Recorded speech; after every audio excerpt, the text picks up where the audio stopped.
So, Jeremy, tell me, how excited are you about what happened at Remax Realtron? I'm really excited about the town hall we did, the public town hall.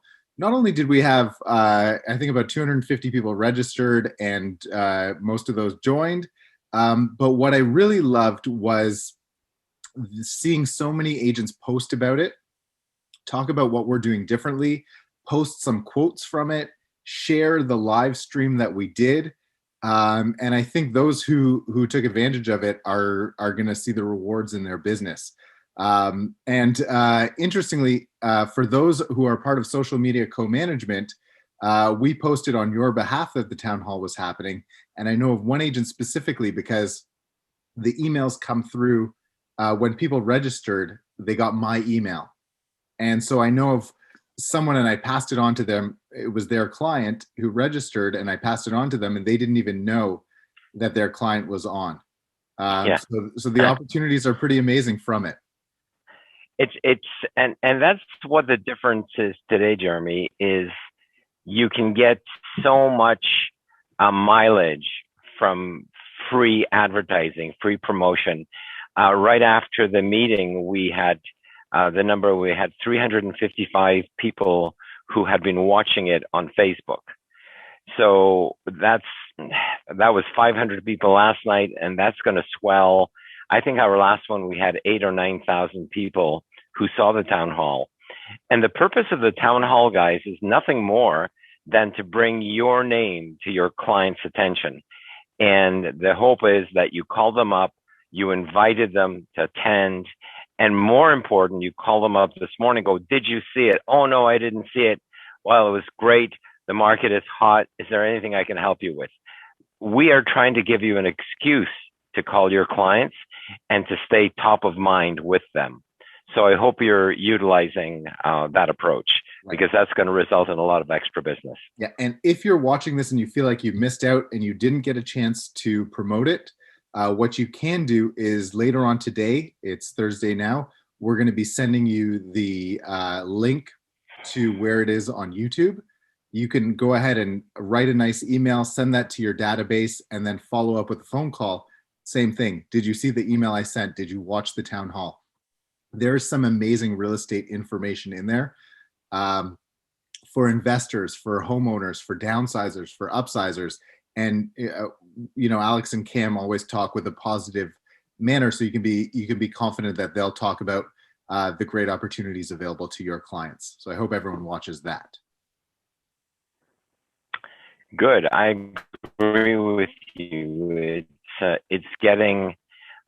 We are trying to get your name out there, and back in the day, a little 4-line ad in the Star cost probably $140, and a commission on a sale back in those days, let's say 3% on 40,000 sale was $1,200. So you would invest 10% of your income on one ad, one 4-line ad. That's wild. And you would hope to get some calls. And that's assuming you got 100% commission. In those days, I was on a 70-30 split with my broker. Most brokers like Royal, in those days it was LePage, Royal Trust, LePage, Canada Permanent, all those companies were on a 50-50 split. So the point is, today you can get much more advertising, you can reach more people, and it's free. And it's so hard to get people to do it. It's anyway, regardless, that's what we're here today, is to talk about. We're here to talk about the biggest mistakes agents make. So Jeremy, why don't we get started? Sure, great. I am going to share my screen. Please. And I'm going to start my presentation. Thank you all for being on time. And we are off and running. So that's our seminar today. And what I wanted to say is that the next book club that we have is on March the 24th, Wednesday at 1 p.m. It's going to be approximately an hour. I've posted it on Facebook. Do you think your screen is shared?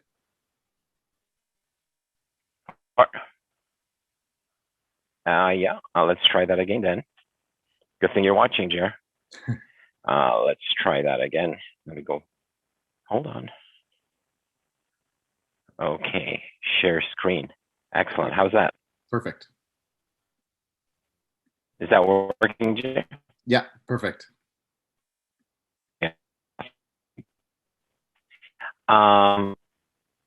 Good. So, March 24th, a giant in the real estate book and runs an amazing seminar called List More, Sell More. Without a doubt, it is the basis of Wayne Kahn's success.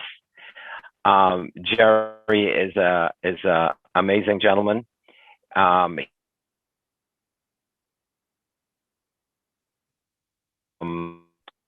It's changed lives, course, and the wording is fantastic. Unfortunately, Jerry has had some ups and downs in his career with some business managers. He is 87 years old and still promoting his product, but they're still good. They are great, actually. I would strongly recommend you go to the address that you see in front of you, order his book, which has been updated in terms of language and so on. It's amazing language, and I'm looking forward to hosting the book club for List More, Sell More. It is the language of success. You know what, Jeremy? I am going to let you share your screen, okay, because I want to talk about your amazing seminar, Know Your Numbers, which you run every Friday. One of the most important things why people come to us is they expect us to have information. They don't necessarily expect us to know the future, but they expect us to know the numbers of the business and what's going on. And as an expert, one of the most important things you have to know is what's going on in your business. And Jeremy's seminar is one of the great ways for you to get that information. Jeremy, why don't you share with us what you do? Sure. You can see the full title there? Yep. Okay, perfect. So Know Your Numbers Friday, we do it every Friday morning at 9 a.m. It lasts about 30 minutes, and it's posted on Facebook as well. But it's really great if you can join us for the live, because I take questions as we go, and we get into really interesting discussions. One of the main things we do is we look at these two charts, and we've compared ever since, you can see those two little lines at the bottom there. These here, you can see, or sorry, let me give you a cursor so you can see. Maybe you can't see the cursor. Okay, those two little shorter green and yellow lines, those are the sales, and the sales at 101% or higher, or my best way of tracking multiple offers. We've tracked those since February of last year, and we saw how the market was going. So we understood that when the market was down in April of last year, that was the big blip down, you see. We knew that that was going to come back because the listings were so low, but the sales were pretty good. And we were able to track that. And then into where you see on the right-hand side where the opportunity is, where it peaked up there, that's when I said, you know what, there's so many condos out there. It's a great time to be a condo buyer, but it looks like it's peaking around now. And it looks like there's not going to be that much more inventory, and inventory precipitously went down from there. And now we're into a point at the end of that graph. Sorry, I'm having trouble getting a cursor there. But you can see the end of that graph where the second arrow for opportunity is, where the market's very tight. There are not that many more sellers coming onto the market, the blue line, than there are the green line, which is buyers in the market, all right, and number of sales. So the sale to new listing ratio is very tight. And we're seeing this and tracking this on a week over week basis. So by the time you get the market watch at the end of the month, it's just affirmation of what we've already been talking about, but with less detail than we had gone through. And then you see that trailing number, that bottom one, that yellow line, which is the sales in multiple offers or over asking, that's starting to creep up with condos. So we can assume, even though the market watch shows price is down 8% for condos, we know a couple things. We know that multiple offers are happening more. We know that there are more sales to new listings coming out, so it's not going to get easier for buyers to buy. And if you look at the numbers from Market Watch, there were 1,700 sales in condos in the 416, which represented about 23% of all sales. That means that this is a big part of what's happening in the market. And if prices go up on those condos, it's going to show a higher average price for condos. So there's so much insight we give you on the market data. We also talk about when things are timely, we talk about how to handle objections. We talk about the language of sales a lot. So we look at things like, Durham has been so busy. And if you're working in Ajax or you're working in Oshawa, there are lots of people that would love to take advantage of the market. One of the first questions they're going to ask you is, where should I move? So we show you how to comparatively analyze different markets to find opportunities for your clients living in hot neighborhoods so that they can find properties in areas that are not as hot. So we just created this simple chart and we show you how you can create the same and help you find the numbers for the areas you work and give you an analysis to show you when to move into the area and when to move out of the area. So it's really quite simple. I can remember a great example from last year of a few agents that took sellers from Vaughan, which was such a hot market, up to King City, where they could just buy anything. And they moved up to these big, beautiful houses for not much more money. And then that King City market tightened up a lot after that. So they got in and got great opportunities before the prices went up as a result of this. We talk about strategies for becoming. So Jeremy, go back one step. Please, yeah. So what you're saying with this chart is right now Uxbridge and Brock County and Port Hope are great opportunities. Exactly. So with over 2 months of inventory, it's not only possible, but not too hard to find a property to move into. So if you find yourself in a townhouse in Ajax and you moved there either because prices were very low or because you wanted a little bit of a quieter area, you now are in a busy area at a high price, and it's a great opportunity to sell that and get that detached you want in Uxbridge, in Port Hope, in Brock, so many different places. There are opportunities. Right. Okay. Good. We talk about strategies for becoming an expert in your area. So I'm very big on this, estimating what properties will sell for, tracking and knowing the difference. And not only knowing the difference, but then you highlight it in different colors so you can see if there's a trend on the different prices that things are selling at. You can know if prices are moving up faster than you expected, if prices haven't moved up as you anticipated. It's really all about anticipating the market. And one thing I said about this chart is if you track an area for a month or 2 months or 3 months, that means if you have a referral in Mississauga that you know is going to want to list in end of March, beginning of April, and you start this now. And when it comes time to price the property, if they call you in and they call the local expert, if you've tracked these numbers and you've looked and you've analyzed the market over time, you can be as confident as that area expert on the price. And usually that's what determines whether they go with you or they go with the area expert. If the area expert seems like they know the price better, they may go with them. Here's a tool that you can use, and we show you exactly how to use it, that you can become an expert in any area in just a few weeks. Excellent. And lastly, we talk about the language of sales. I'm passionate, just like Alex, you are, about getting the right line. And you mentioned Jerry Bresser, using those correct lines for people to overcome their objections in terms of the market, in terms of conditions, in terms of the feeling of not being able to buy, not being able to sell, and getting over their fears. When we talk about specific situations, about the language they need to have, just like that seller in Ajax who tells you, I'd love to sell, I'd love to get $1.1 million for my townhouse, but where would I go? And we can work back through the numbers and through the language that you need to use to say, hey, right now is a great opportunity for you. And here are 3 ways you can take advantage of that. Awesome. Very good. That's it. That's Know Your Numbers Friday, every Friday at 9 a.m. Please join me. Well, I think what you're doing here, Jeremy, is helping teach salesmanship. I think what I'm seeing, and you're gonna see it's a theme among what I'm doing in our presentation today, is a lot of agents today are not salesmen, they're just order takers. And what you're showing is a system where you can sell your client on buying you, but more important, sell them on when's the right time to buy, where is the right time, where's the right place to buy, and to react to the market. So it's a great lesson in salesmanship. Awesome. Great.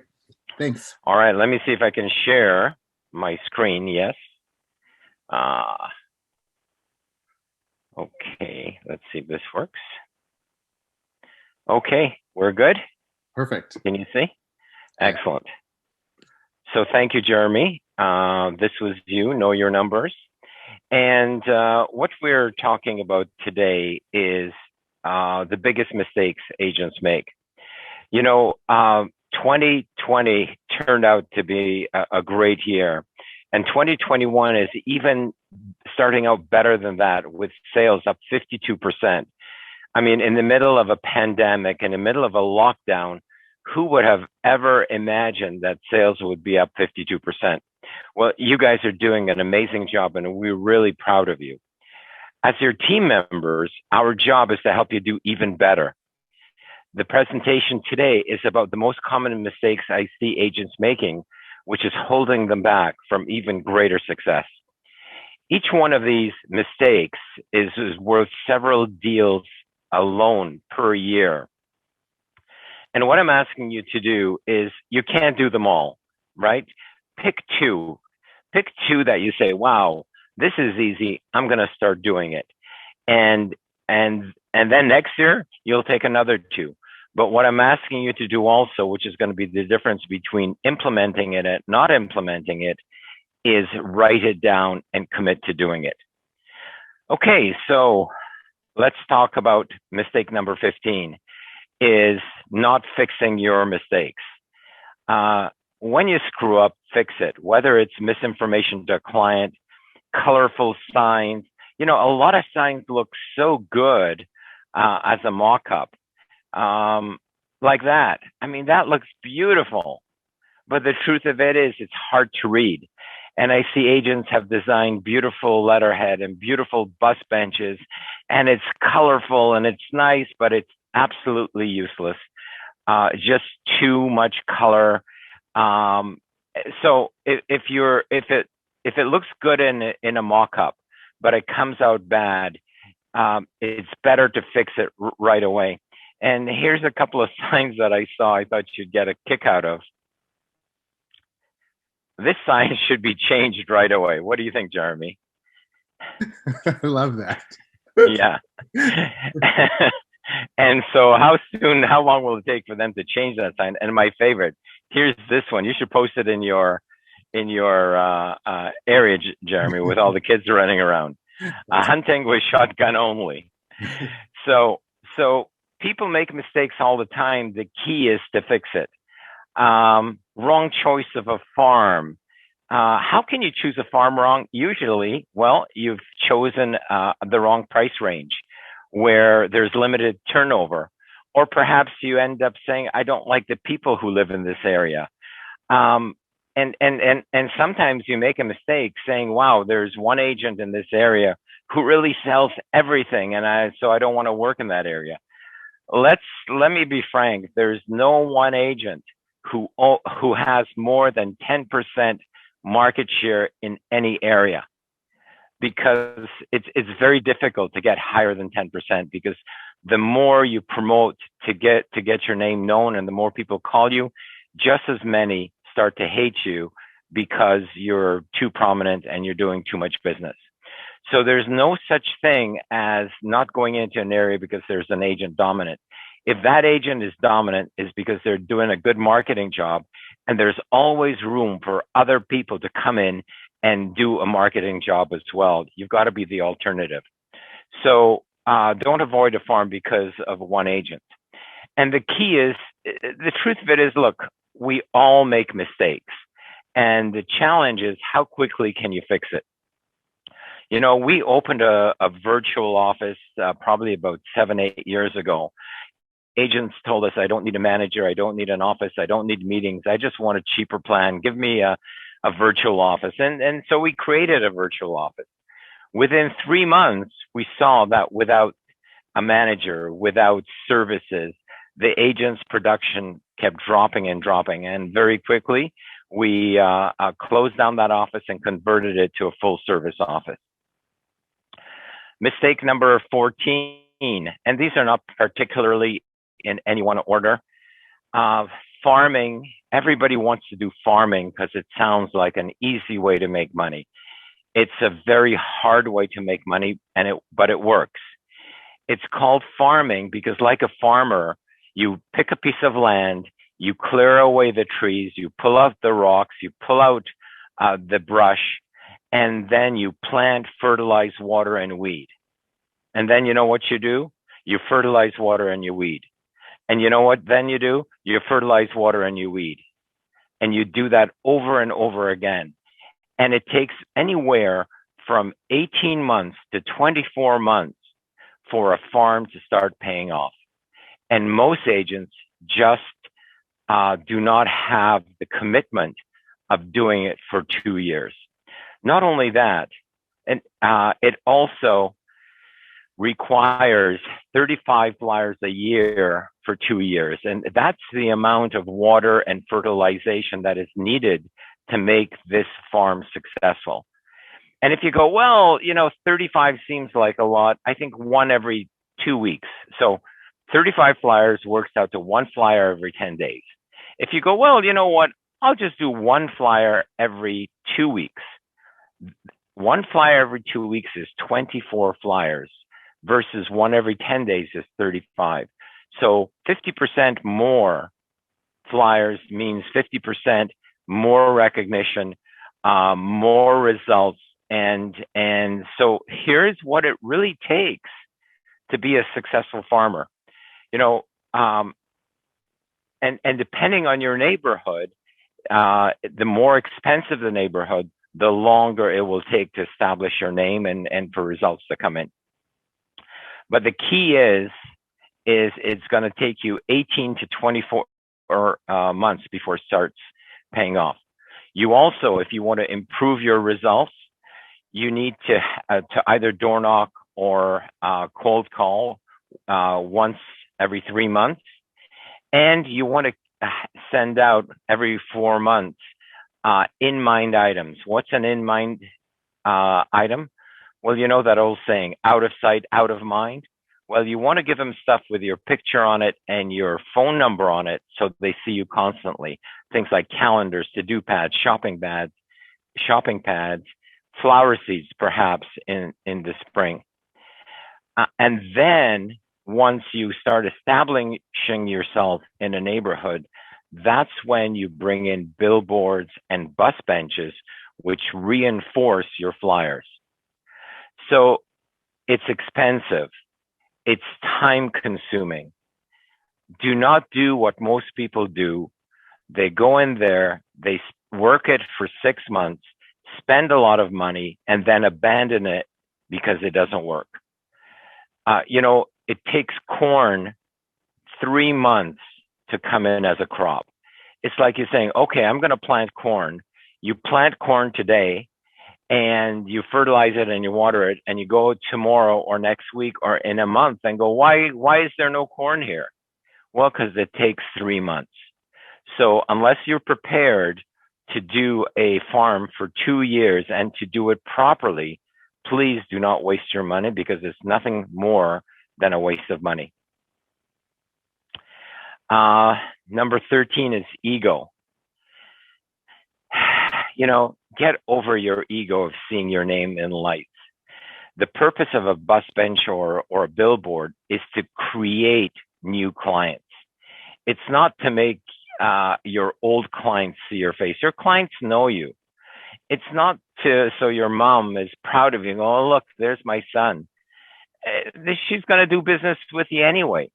The purpose of a billboard or a bus bench is it's promotion, it's advertising to get you business. And the problem with billboards and bus benches by themselves is nobody's going to call you up and say, hey, I saw your bus bench. Can you come and list my house? That's not how business is done. And let me ask you, how many bus benches have you seen in your neighborhood that you don't even see anymore? You drive by, you don't know who the person is, you don't know what they're selling, you don't know their product, or even if it's insurance. When your insurance lapsed, did you call them up and say, "Oh, I'm interested in buying insurance from you"? No, that's not how it works. So put your ego aside until you get famous. Once you've been in the business a long time, once you're a known commodity, that's when you can start promoting yourself more. And another part of that is cold calling with your name versus Remax. Most people don't know who you are in a new neighborhood. Once you've been working it for 2 or 3 years and they've been getting your flyers consistently, then they start getting to know you. But for you to do a cold call saying, "Hi, my name is Alex Pilarski. Who are you? What do you want?" As opposed to, "Hi, I'm Remax. Have you considered selling your home?" Right away, they know who you are. Your clients are probably like you. When your phone rings and it's a canvasser and they go, "Hi, my name is John. How are you? Are you having a good day?" I don't know about you, but my answer is, "What are you selling?" I don't want to waste time. I don't want to be rude. What are you selling? Let's see if I'm interested. If you're not, thank you very much. Goodbye. So when you're doing your prospecting, keep it simple. Hey, it's Remax calling. Everybody knows Remax. Have you considered selling your home? Let's chat. Number 12, unemotional selling. People buy emotionally and justify the price later. Letters to sellers work in multiple offer situations. Some agents have brought in letters saying, "Oh, I love your house. This is such a beautiful place. I hope you give us the opportunity to bring our family up here. The kids are excited." People are emotional. Letters to sellers work. We have seen sellers accept lower offers from buyers they like. So you've got to have the seller emotionally involved. You've got to, every seller also has needs and fears. And no matter how brave they seem, but everybody has fear inside of them. The average person sells their home once every 10 years. They're afraid of everything, including, they're afraid of the process, including, will the house sell? Now, there's no question it's an irrational fear. We know that every house will sell depending on price. But, I got my real estate license in 1972, and I bought my first house in 1980. And so in those 8 years, I probably sold about 200 houses. And when the time came to write a deposit check on my new home, I had to write 3 checks because my hand was shaking so badly. And then afterwards, I would drive to the house and go, "Okay, Lord, if you really care about me, let the house be burning because I'm afraid to, I just don't want to go through with it." Talk about stupid and talk about cold feet. Well, unfortunately, or fortunately, the deal went through, and then I've bought many houses since. But even though I was an experienced salesperson, I was still nervous about that first purchase. And I think you have to know that every seller, no matter how brave they seem, is like that. They're inexperienced. They're afraid. They're looking for someone to understand their position and take care of them. Statements like, "This house will sell. I can sell this house for you for top dollar. I'll find your dream home." They seem silly to us because we're the professionals, but it puts the clients at ease. So the key is make sure you are emotional with your clients and understand that they are emotional underneath. It's like if you've ever watched a duck swimming, on top of the water, it looks like he's going so calmly and smoothly, but under the water, his little feet are paddling like crazy to beat the current. So understand that under every cool, calm, and collected client, they are nervous and they want somebody to understand the emotional trauma that they're going through. Number 11 is not asking for the order. It's so hard to believe, but 75% of all sales presentations end without the salesperson asking for the order. So whether you're doing a listing presentation, a showing presentation, open houses, or getting a client to sign a buyer agency, you have to ask. And it's interesting how, an agent will do a listing presentation and then will say, okay, and it was a nice meeting you, think about it, I'll call you tomorrow. Or after you show them 4 houses, you say, oh, we saw some good houses today, I'll book some more for this weekend. Or thanks for coming to the open house, call me if you need some help.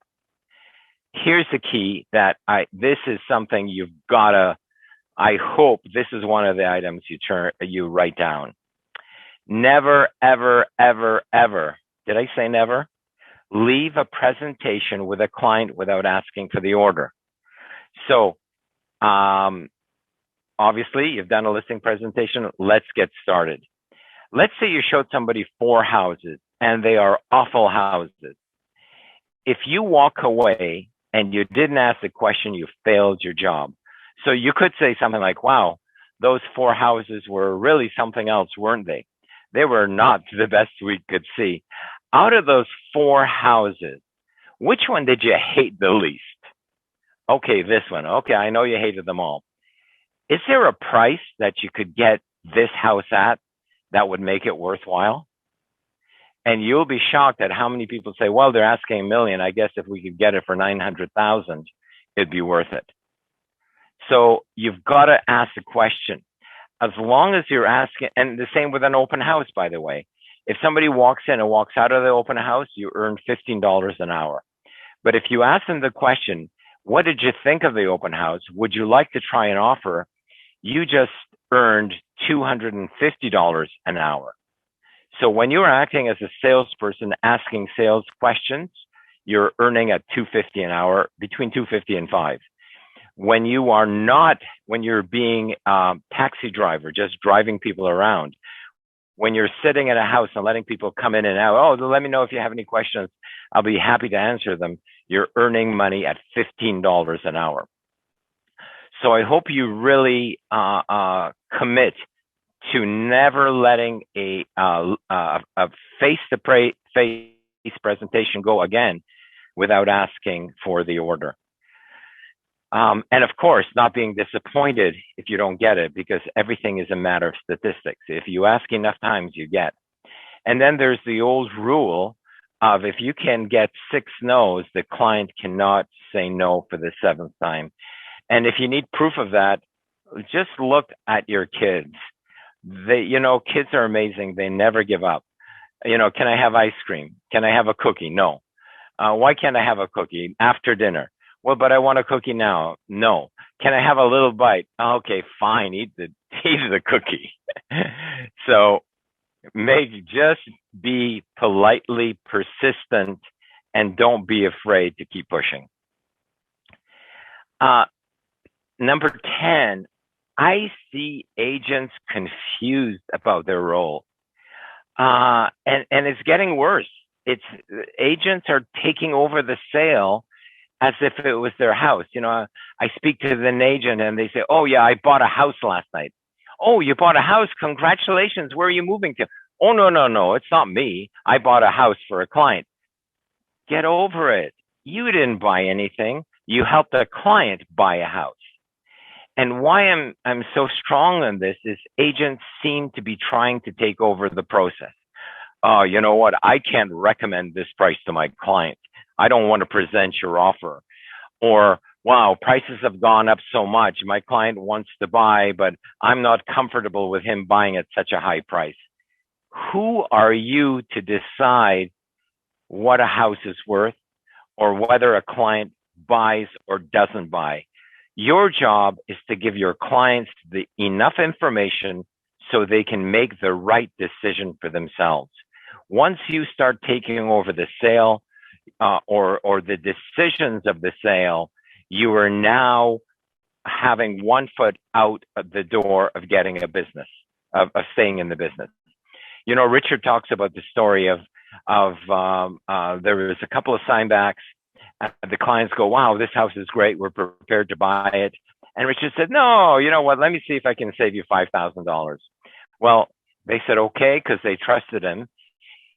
They signed it back. Another offer came in. They lost the house. Richard lost the commission, and after that, they didn't want to deal with him anymore. And that was a lesson for him that he only had to learn once.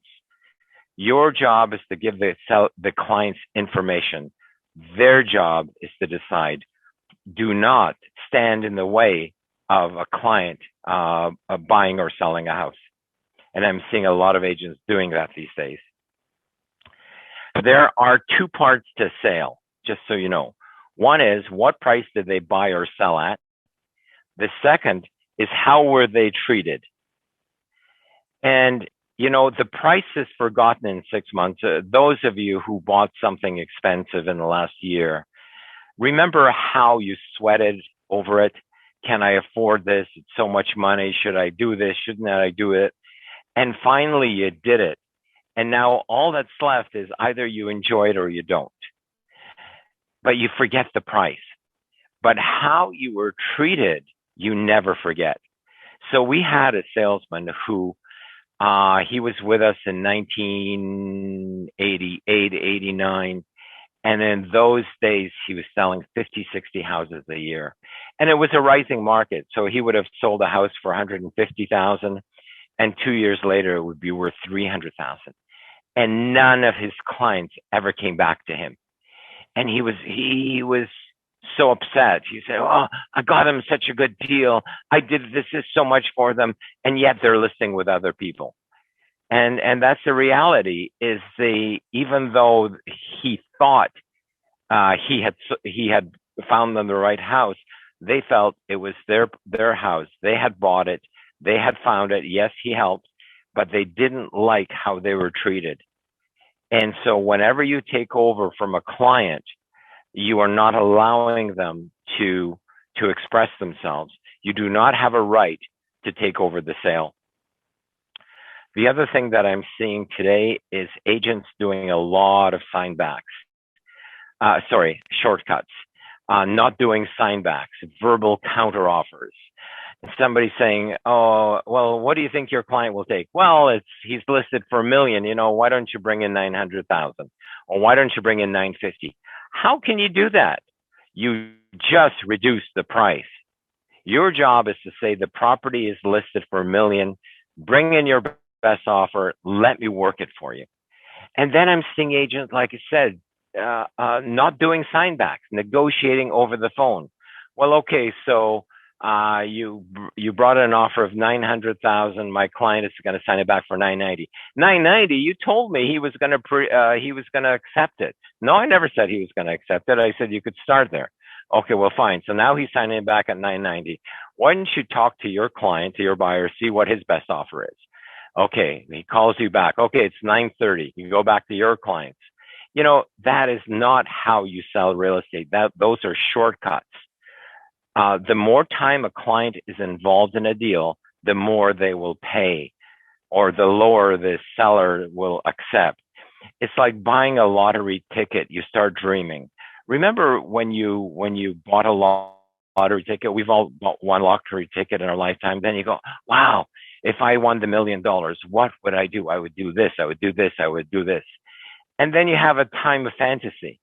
Well, when a client presents an offer, they're going, "Gosh, I hope they accept this offer. You know, that's such a nice house. I really love this. I really love this. I'm going to do this to the background. I'm going to plant my roses." And then there's a sign back. They're disappointed. "Well, I still want the house. Okay, how about if we try another?" And what happens is, over that process, they start dreaming about their future, and they end up paying more than they hoped for. And in some cases, the seller will end up getting less than he expected. And you know what? That's probably a good deal for both parties. where one is unhappy because they paid a little bit too much and the other is unhappy because they got a little bit less. But here's the key is you've got to do your job, which is our job is to put things in writing. Verbal offers, not doing sign backs. This is all shortcuts that are going to end up costing you money by short-circuiting the process. Multiple offers, not having buyers outside the house, not having buyer agency signed, not having a certified check for the seller. You know, I speak to so many of our agents who have took their client, were outside the seller's home, said to the other agent, listen, I know you've got other offers, but if you want a little bit more, my clients are here. We're ready to do the deal tonight. And, you know, the seller may have a better offer by email. The agent comes out and says, okay, we have an offer. If you could increase your price by so much and so much, you can have the deal. They get the deal. Here's the key. You can't earn $250 an hour without effort. And that's the key, is you got to put in the effort to make your business successful. And that includes buying leads and hiring canvassers. These people are not as good as you. And so you can't have the big bucks without making some effort. Okay, number 8, not internalizing that sales is a skill. All sales skills are learnable. You can learn any sales skill you need to learn to achieve any sales goals you set for yourself. Did you understand that? All sports, all, sorry, let me go back. All professionals practice daily, whether it's basketball players or golfers or musicians. Everybody practices because it's a skill. And all sales skills are learnable. You can learn any sales skill you need to learn to achieve any sales goals you can set for yourself. So the question I want you to ask yourself is, what are your numbers? How many calls do you have to make, whether it's door to door or on the phone? How many appointments do you go on to get a listing? How many listings do you go on, do you have to make a sale? How many buyers do you show before you make a sale? And how many showings do you show to each buyer before you make a sale? I know for some agents, they'll show 15, 20 houses before they make a sale, and that's a crazy number of showings. So the point is that once you know your numbers, then you can now practice your skills to become even better. So better skills means you have less work and more money. The objective is that you can make fewer phone calls to get a listing. You can go on fewer appointments to get a listing, and it all requires sales skills. So here's the challenge. Turn off the TV, turn off the radio, practice your scripts, practice overcoming objections every day with your spouse or your kids, every day. You know, this is where Jerry Bresser's course comes in. He has amazing language, but the language alone without the practice is useless. You've got to practice, you've got to practice. And number 2 is when you are driving in your car, what are you listening to? Are you listening to music? How is that helping your career? You know, 1972, when I got my real estate license, we didn't have the internet. We didn't have CDs. My sales training was back in the day. I don't know if some of you guys have even seen them or remember them. It were the big records, 33 1/3. There were the long playing records, and then there were the 45s. So I had 2 salesmanship, how to overcome objections and so on.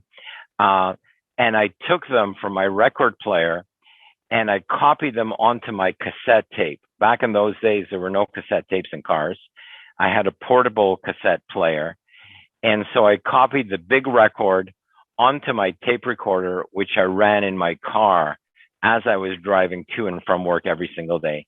And that helped me with languages. That helped me with overcoming objections. And so the key is are you working at improving your skills? Because if you're not getting better, you're going to get worse. And lastly, are you attending courses and seminars regularly? You know, Richard never missed a Remax convention, and he credits that as the main reason why he made the top 100 in the world for Remax. So attending seminars and courses in language, and guys, language, sales is a skill, not read the wealthy barber next door. That doesn't improve your skills. Your skills are salesmanship. Learn how to become better salespeople. Number 7, not understanding your job. Your job is not to sell houses. Your job is to meet people, make friends, solve their real estate problems, and stay in touch. So let me ask you a hard question. How many of your past clients have listed with other people? I'm sure a lot of them have, because we as agents hate to go back to our clients. We lose touch. But your job is not to sell houses. Don't get caught up with, I only sold 1 house this month or 10 houses this year. What you have to understand is your job is to do more activities. The more activities you do, the more results you're going to get. You can't fool the numbers. If you are not getting listings, it's because you're not calling people, you're not door knocking. If you don't have buyers, it's because you're not talking to people to get buyers. It all comes down to how many people are you meeting? And then once you meet them, are you staying in touch with them? Or are you just, once a sale is made, you lose them and go on to the next victim? Number 6, coming into the office without a plan.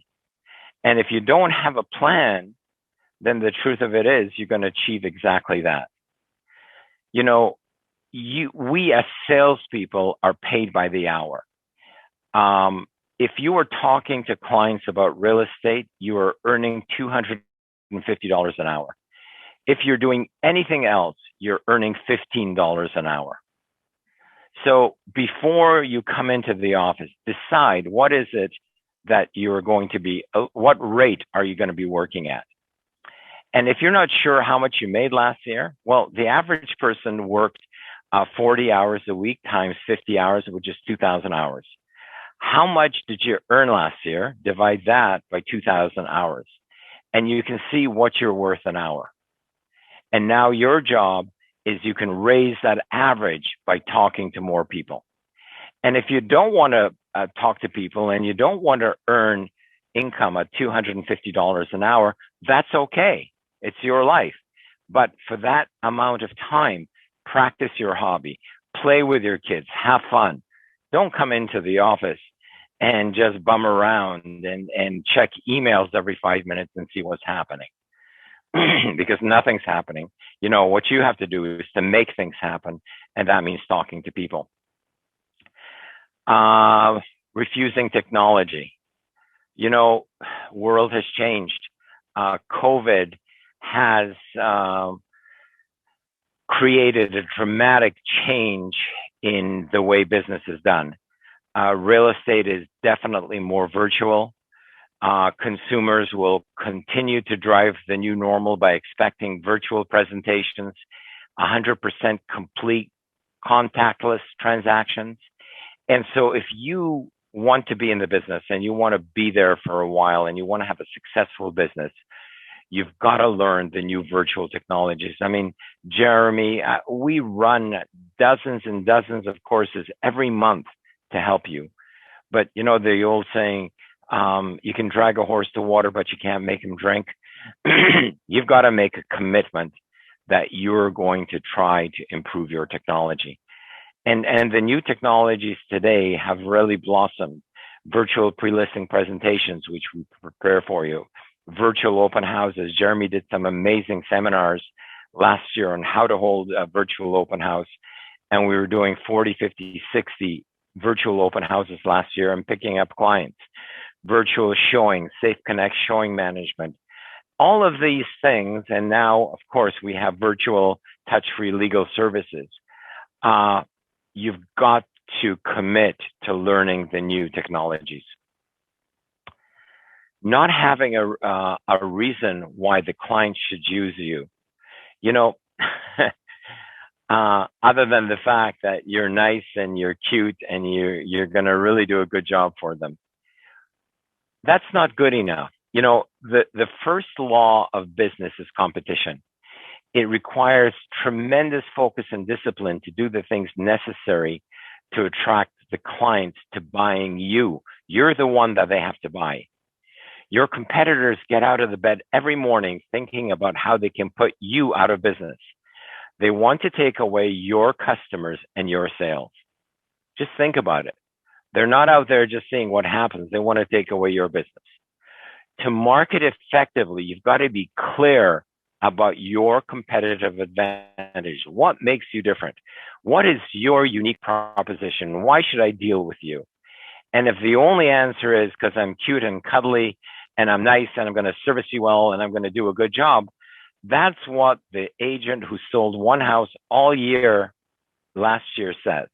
You got to do better than that. What is it about you? What is it about Remax? What is it about Railtron that makes it a superior and more valuable service for a client versus the competition? You know, if you are not going to say why they should deal with Remax, if you're not going to present why they should deal with Railtron, it's only about you, then you have reduced yourself to the same level as every other agent that doesn't have a brand name or doesn't have the services and support that we do. And it then becomes, who do they like better? And if you're looking at an average commission being $20,000, $25,000, I want a little bit more of an advantage than who does the client love better. So you've got to be better in showing your competitive advantage and your unique selling proposition and why Remax and Railtron are critical in the success of marketing their home so they can get higher, better numbers. Guys, this is something I hope you start doing. So many agents are not even fighting for commission. And what you don't understand is that protecting your commission is a process. Interesting, you know, an agent will spend an hour haggling with a printer to save $50, but gives away 1% commission without a single thought. Well, so-and-so said they could do it for 1% less. Okay, fine, I'll do that too. It's crazy. 1% is $10,000 in most cases. So you've got to go through the process. I understand, Mr. Smith, commission is important. Other than, by the way, this is Bresser language. Other than commission, is there any other reason why you would hesitate to have me market your home? No. So if we could come to terms about commission, are you ready to go ahead? Yes, that's part of the selling process. If commission was not an issue, who would you use? Why do you want to use me versus that other agent? What do you see are the benefits of using me? How much is that worth to you? These are all part of the process and part of the questions that you have to ask to show the client that he really wants to pay you because you're worth more than the other agent. And you're worth more because you can get him better price terms and conditions than everybody else. So the other thing that I want to make sure you do is stop cutting commission by percentages. 1% is nothing. $5,000 is a lot of money. Okay, so that, you know, 1% that you can save is $10,000. That pays for a holiday. That will help pay for your kid's wedding. You've got to fight for your commission. You're a salesperson, not an order taker. You've got to figure out how much more they're going to pay for you because you are worth more than your competition. So you can say, well, sorry, I'm not going to cut 1%, but I'll be happy to pay for your legal fees. No, no, no, that's not enough. Okay. How about if I pay for your moving costs? No, no, no, that's not enough. All right. You know what? Final offer. I'll give you $3,000 towards the commission. Most people go, well, fine. Okay. They can't keep saying no. They can't keep saying no. And if you did that, you just saved $4,000. And if you can save $4,000 times 5 deals, you just made $20,000. And it's not that you're not giving better service. Guys, no companies provide what we provide. We're open 24 hours a day. We don't miss showings. You are available. If you have a problem in the middle of the night, you have managers standing by to help you. We have earned the right to charge higher commission because we make more money for our clients. So I want you to start fighting for your commission and not being an order taker, but start being a salesperson. Always try to get a little bit more. And we have put together a really interesting letter for you. It's for you to use at your wish, but let's read it together.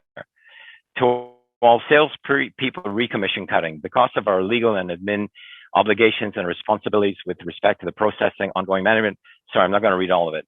But basically, it says, the last paragraph, effective immediately, an administration fee of $995 will be applied to all transactions where the commission amount charged is less than 2.5%.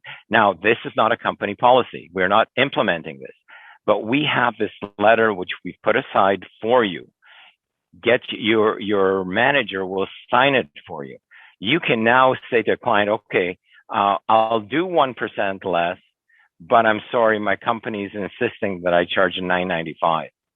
And now if you get an extra, and this is your money, by the way, we're not taking any part of it. If we can help you get $995 extra on 10 deals, that's $10,000 a year. Okay. And things add up very quickly. So an extra $10,000, I'm sure you could all use that. And what I want you to think about is, did you try? And are you a salesperson or are you an order taker? And that's the big difference that you have to look at yourself and decide. Number 2, believing that all agents and all companies are the same. That is just crazy. We know that's not true, but yet a lot of times people will say agents don't matter, companies don't matter. And that's just absolutely not true. You cannot allow agents and other people to believe that everybody is equal. So the question is, what's in it for the client to use you? That's really the question. What makes you better than the competition? Why do you deserve a higher commission? Well, the answer is simple, because you're going to get the seller more money. If you can get him more money, then you deserve more money. And how do you get him more money? Easy. Mr. Seller, I will attract more buyers, and I'll show you how in a minute. Because I attract more buyers, I'm going to get you more offers. When you have more offers and multiple offers, then you're going to get better price and terms. And that's what's in it for them. So let me show you some of the things that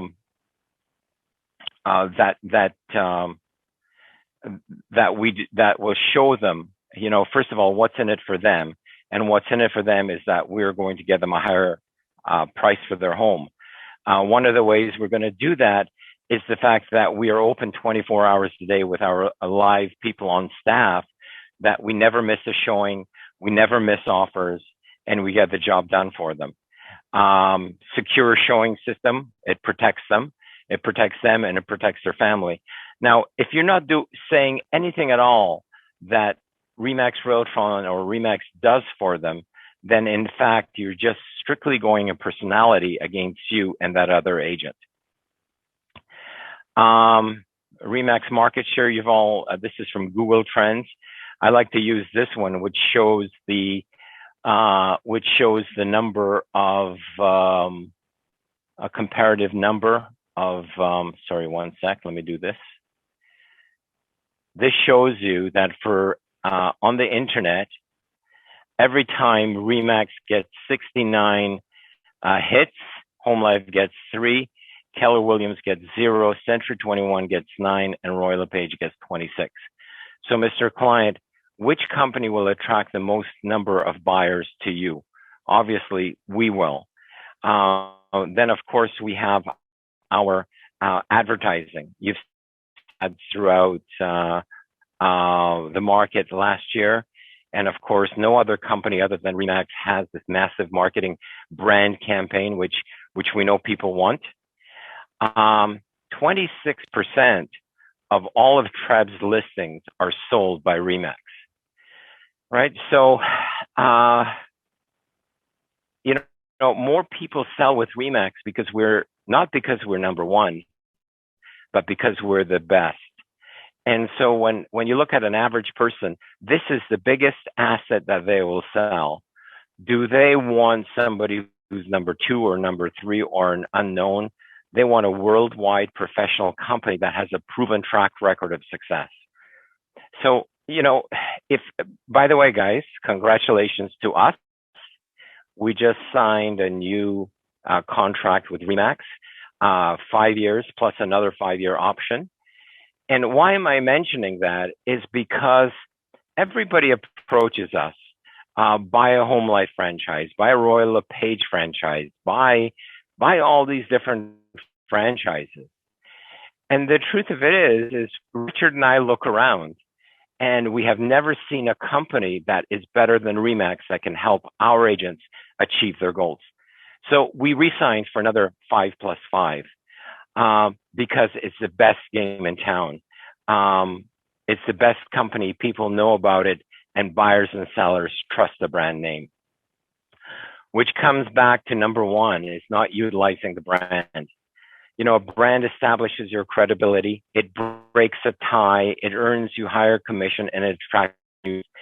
People will pay more for a brand name. And what do I mean by a tie? Well, let's say you and I go in at 10 houses and 4 people love you and they hate me, and another 4 people love me, but they hate you. But there are 2 people, and we get that business. You know, once you're in the house, the purpose of a brand is to get you in the house. Once you're in the house, then you've got to do a better presentation. But there are 2 people who say, wow, both of these agents are really good. I don't know which one I should go to. Which one should we go with, honey? And that's when the brand comes in, because now they go, you know what? It's Remax. They've got more advertising dollar. I see their signs all over. Let's go with this company. And in the case of a tie, you will always win. And 1 extra deal out of 10 presentations is an extra 20,000. So the fact is, brand name is important, and a lot of agents just don't utilize it. So as I said before, people will pay more for a brand. And here's an example which I've shown before. This is from Shoppers Drug Mart. Let me see if I can get a pointer option here. 1 sec. So Advil is $9.99. Life is $7.49. Children's Tylenol, again, there's a sale price which I didn't catch, but the lower brands have to offer less cost in order to get people to buy it.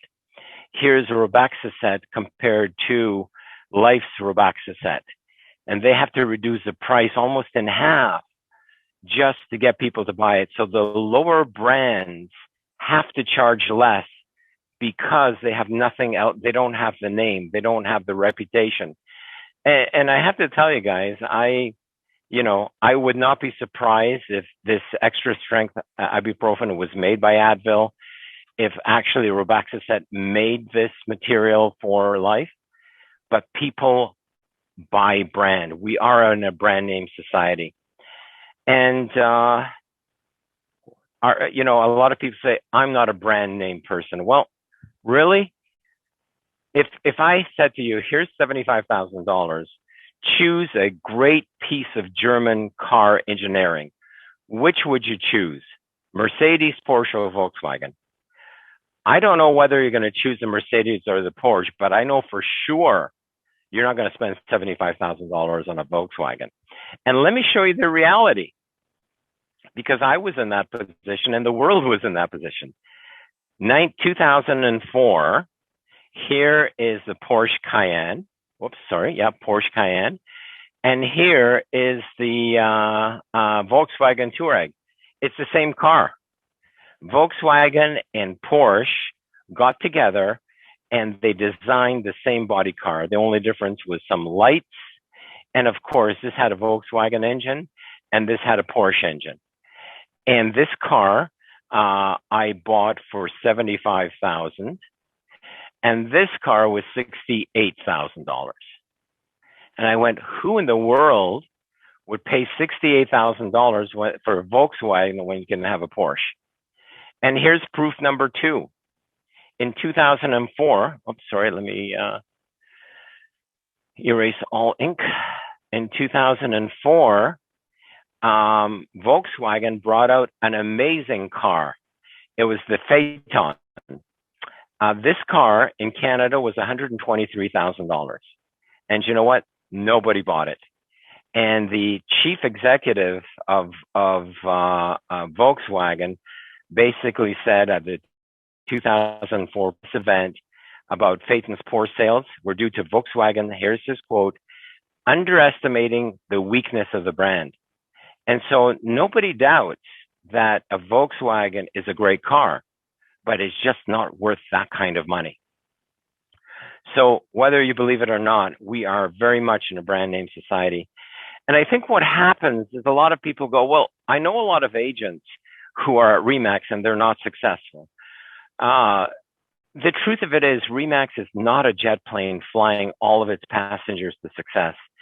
Remax is more like a speed bike where you have to pedal to win. And granted, if you have a mediocre rider on a great bike, will still get beaten by a great rider on a mediocre bike. But however, you get better results with less agents. And an average rider on a great bike will do much better. And the proof of it is agents who join us in their first year alone usually improve their production by 25 to 35% alone. So, why do brokers say brand doesn't matter? Well, of course, if another broker said, yeah, I've got a home life franchise, I wanted to buy Remax, it's so much better, but I couldn't buy one. Well, of course they can't say that because all their agents would leave. And now why do trainers say brand doesn't matter? Because all of these trainers want to go to Century 21, Home Life, Royal LePage, and they want to say, hey, buy my services as a trainer, buy my courses, come to my conventions. And if they said, well, no, guys, you really shouldn't be at Home Life, you really should be at Remax, it's a much better company, they would never be allowed into another broker's office again. So they have to say brand doesn't matter. And so the question comes down to, how would you test the hypothesis that brand matters? Well, better brands would proportionally have greater market share. Better brands would have proportionally more top producing companies, and better brands would have proportionally more top producers. And so let's see if that's true. I just did this for last year. So Right at Home is the #1 company on the Toronto Real Estate Board with 10,451 sales. But they have 5,414 agents. Hallmark with about 1,700 agents is about 10,000 sales. Realtron with 708 agents, we're about 5,700 sales. And you see all the numbers. So out of the top 10 companies, 1, 2, 3, 4, 5, out of the top 10 companies are Remax companies. What does that mean? It means a lot of we do more business than other companies do. And here it's interesting too, you've got these mega companies starting off now. We've got Home Life Miracle with 2,400 agents and iPro Realty with 1,800 agents. But look at this. They are not listing companies. Right at home, they're not listing companies. They do not get as many listings as the Remax companies do. Like the Remax brokers are generally 50% of their business is from listings because the public wants Remax to represent them.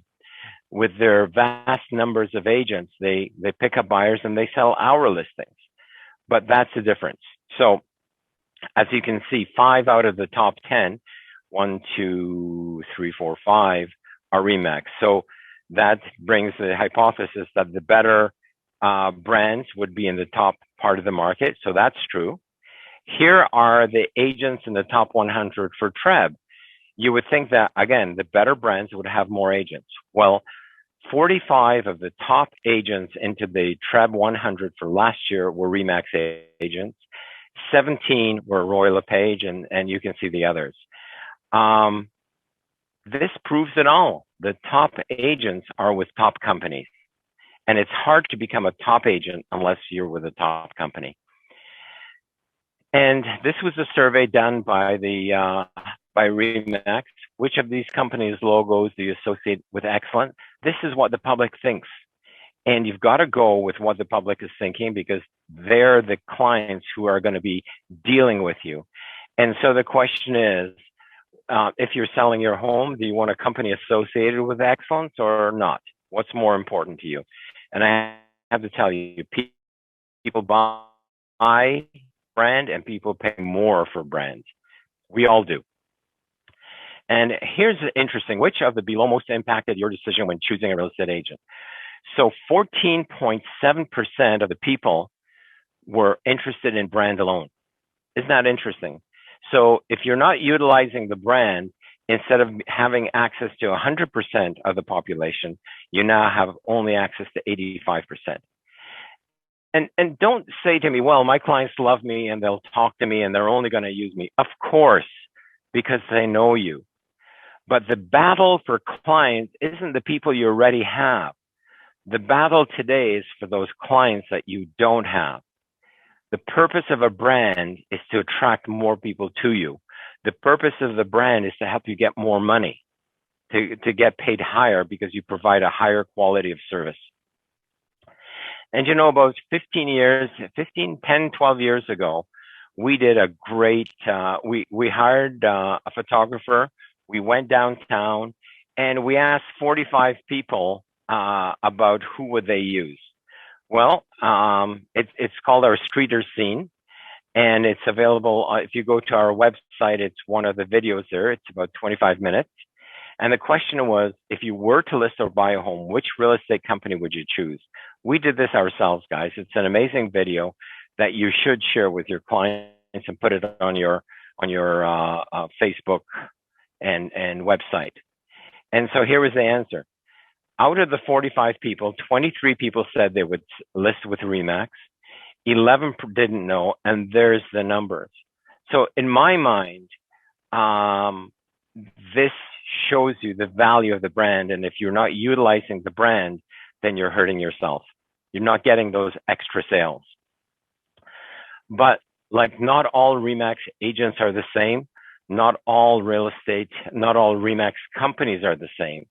You know, in many ways, Remax does not enforce uniformity. Remax is more like Mercedes-Benz that has several models. All have the same logo, but each franchise sells a different model of Mercedes. And you know what? Some of these models look the same. I mean, here's an $80,000 Mercedes, and here's a $40,000 Mercedes. They look very, very similar. But the truth of it is they're different, and they differ in terms of they differ in terms of power, safety, technology. So even though it looks the same, it's not the same. The same way Realtron is different, is better than the average. You have to be different and better than the average. You cannot compete on price. if you find yourself competing for a listing on price, you've got the wrong conversation going, because someone is always cheaper than you. I've heard stories of agents saying, you know what, if you buy with me, I'll do your sale for free. So that's what's going on. Agents are so desperate to get a sale that they're giving away the sales. So there will always be somebody cheaper. You have to be better than the average. You have to eliminate your mistakes and enjoy the benefits of professionalism. Remember, and write it down, you are in sales and not in order taking. And we're almost coming to the end, guys. I wanted you to look at this. Are you helping yourself? Look at these lapel pins. Lapel pins tell others around you what is important to them, the club you're in, your status in life. It's a silent statement that tells a stranger how to flatter you, how to curse you, how to appease you. Politicians wear flags. Sorry, let's go back. Politicians wear flags as proof of their patriotism. This, by the way, is Obama, in case you didn't recognize him. So they wear it as proof of their patriotism. It's subtle, like, vote for me, I'm just like you. And we've seen these around. This is the Pink Ribbon campaign, aims to raise awareness for breast cancer and gynecological cancers. The Lions Club, so members recognize themselves. Chelsea Football Club. In England, the football fans are fanatic about their football, and this allows fans to express themselves and who they are. And of course, the annual poppy campaign. The poppy is the enduring symbol of remembrance of those who lost their lives in the First World War and in subsequent conflicts. And it's used to raise funds to look after those who served. Wearing it isn't about wearing a poppy, it's about showing your thanks for those who served. And so the question I'm asking you is, are you wearing your pin? I have to say that I get stopped at least 2 to 4 times a year when wearing my pin at a supermarket, where people go, oh, you're in real estate. I'm thinking of buying. I'm thinking of selling. So if you are not helping yourself by wearing a Remax pin, by using Remax paraphernalia, you are really you're hurting yourself. 2 extra deals a year is at least $40,000, if not $60,000. And how much does it cost to put on a pin every day? It's people who are looking for the best in the world. Remax is recognized as the best real estate company in the world. We are worldwide. We are in 110 countries. People want to deal with somebody familiar, and this shows your professionalism. So all in all, here's your challenge. Which are the 2 areas that you are going to commit to improve in 2021? Wearing the Remax balloon is a no-brainer. It's free, requires a little effort, and probably worth 2 deals a year. So if you say I'm going to start wearing my Remax pin, that's not good enough. What are 2 other things will you do? Take 30 seconds right now. Just write down 2 things. You're going to fight for your commission. How are you going to fight for your commission? Are you going to present more information about the Remax brand? Whatever it is. So take 30 seconds and write down those 2 items that you want to improve in 2021. Jeremy, while we give them another 20 seconds, are you back alive? There you are. I am alive. What we can do is answer some questions. Sure. I hope you guys have enjoyed that. I'm only 29 years old, and I got my real estate license in 1972.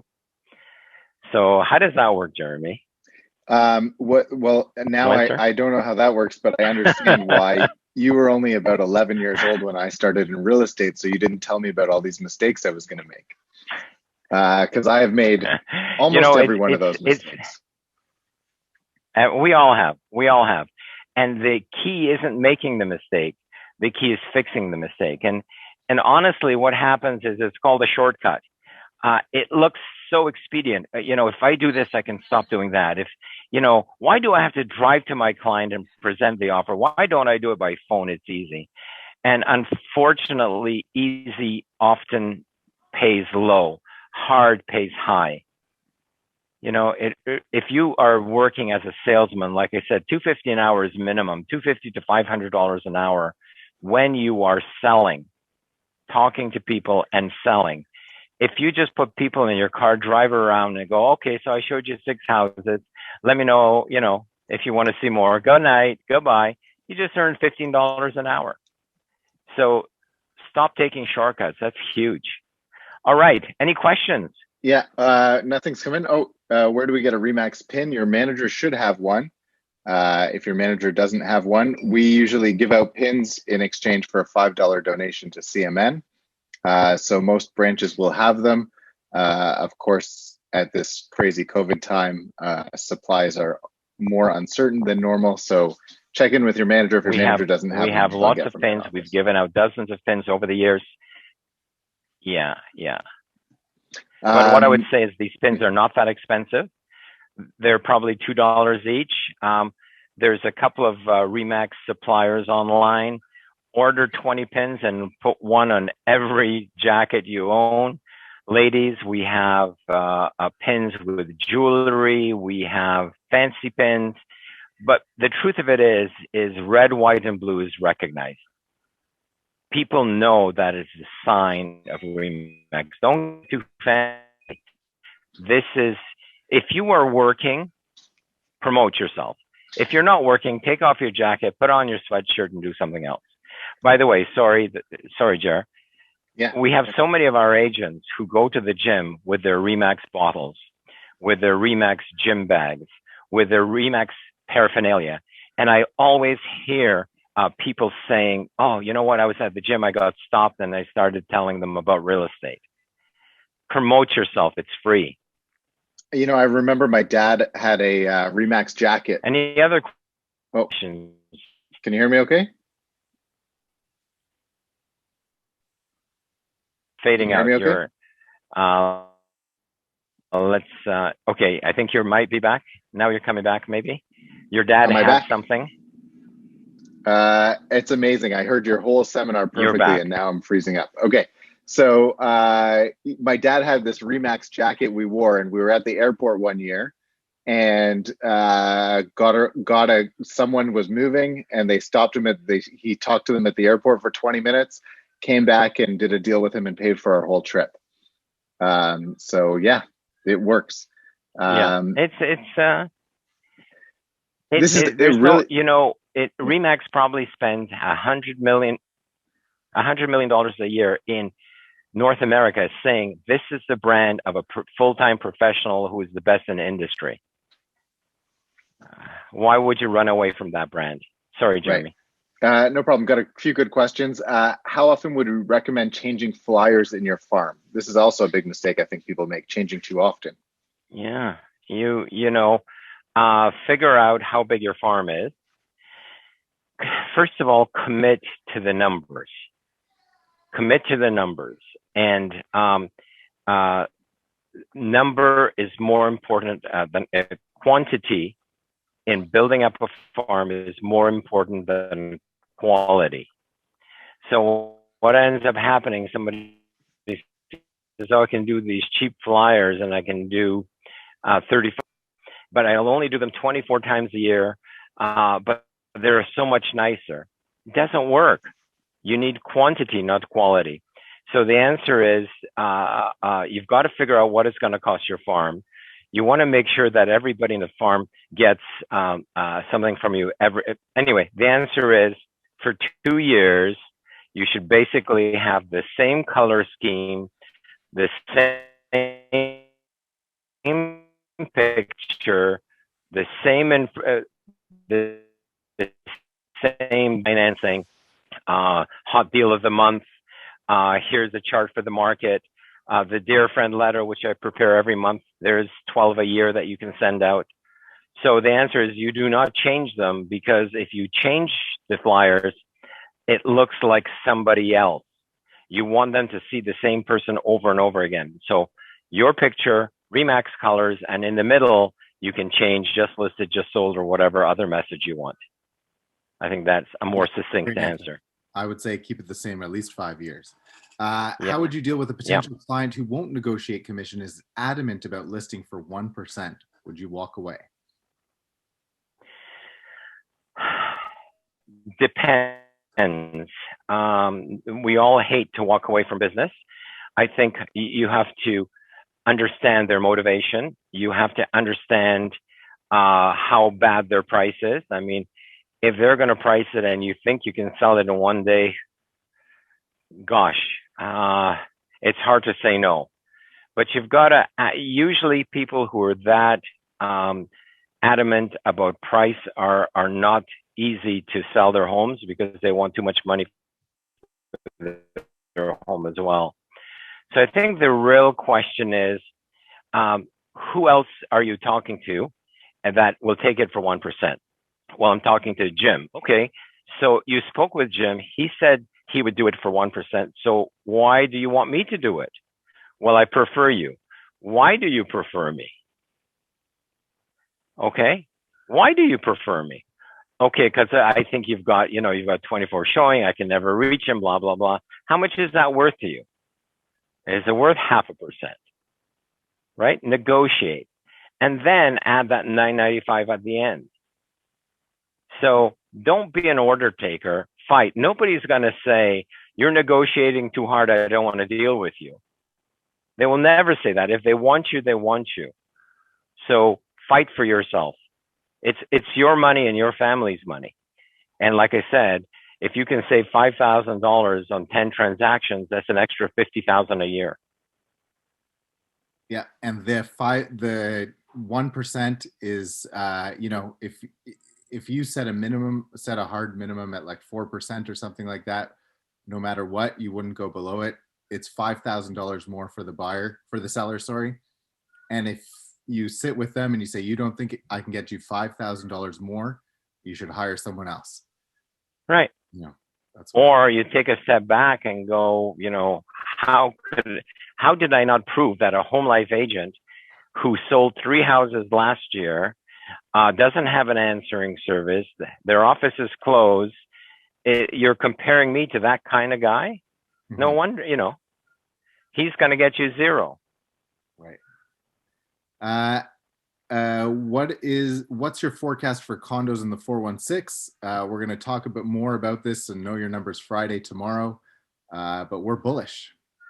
Yeah, buy. The market is going to explode once COVID is under control. We've got 1.2 million people coming into Canada. They got to live somewhere. Condos are like the last thing that are the cheapest thing that they can buy and rent. So yeah, we're strong on condos. Right. Okay, and lastly, Rose asks, what if both agents, I guess she's going back to the commission one, what if both agents are from Remax and the other one offers to do it for less? It's going to happen sometimes. I just go back to if we were both the same price, who are you picking? Yeah. Start there. Yeah. Exactly. Like you saw him, you saw her, you saw me. Why didn't you deal with them? What was the difference? And by the way, will a client usually say, I'm dealing with another offer or with another agent and they're much cheaper than you? Do they normally say that, Jeremy? They only say that if they really want to hire you. That's number one. But number 2 is, are they necessarily telling you the truth? Oh, sorry. Yeah, I didn't catch that. But yeah, they definitely could be telling you a story. But if someone's telling you already, I'd like to work with you, but this other guy's doing it for less, that means they want to work with you. Because otherwise they'd say, thank you, we're going to think about it. Correct. So yes, you're right. It's proof that they want to work with you. And now they may not necessarily be telling the truth. They're just negotiating. And the question is, are they a better negotiator than you are? Right? That's the question. And guys, I mean, you saw the presentation. if you're not promoting Remax and the benefits of Remax and the extra buyers because of Remax and the stuff that Railtron brings to the table, then all you're coming down to is personality.